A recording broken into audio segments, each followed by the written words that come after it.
I'm standing in the Yugong Yishang Club in Beijing, where virtuoso turntablist Kid Koala is about to spin records late into the night. There might not be any eucalyptus around, but the fat beats are in heavy supply. For many fans of electronic music, Eric San, better known by his DJ moniker Kid Koala, reigns supreme as one of the most inventive and talented turntablists on the scene. His recordings are sprinkled with everything from spaghetti western-style hymns to manatees barking to clips of Charlie Brown lamenting his inability to get candy on Halloween. This show tonight marks the third time that the soft-spoken Canadian DJ has played in Beijing, and according to San, it's the fans here who keep bringing him back. It's a great crowd.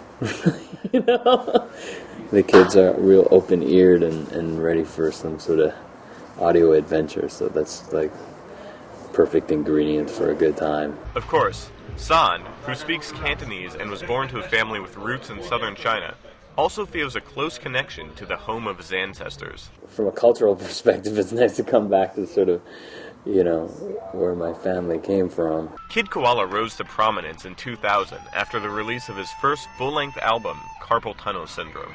Showing his skills not just on the turntables, but also with a pen and paper, the album was packaged with a comic book drawn by San himself. Since Kid Koala first broke onto the scene, he has toured with indie icons such as Bjork and Radiohead, and has collaborated with scores of influential people and groups, such as the Gorillaz. Kid Koala toured around numerous locations in Asia early in his career, but it took a few years before he made it to China, as the electronic music scene here was still maturing. For years, like, we wouldn't tour here. We'd go to Japan a lot. We'd go to Singapore and places like that. But now that we're playing China more, it's just, I don't know, they're informed. According to San, the DJ scene in China is now on par with other countries, thanks largely to the enthusiasm and curiosity of fans here. The kids are sort of plugging in with a vengeance, you know what I mean? So they're kind of, he's just caught up. Kid Koala's show here in Beijing drew an eclectic mix of scenesters, hardcore electronic music fans, weekend DJs, and those just looking for a good time.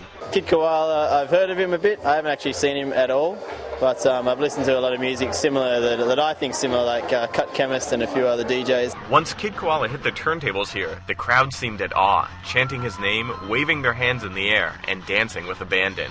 His set included everything from cuts off of his latest album, The Slew, a rock electronica hybrid, to songs by acts such as The White Stripes, Portishead, Jay-Z, and even Audrey Hepburn.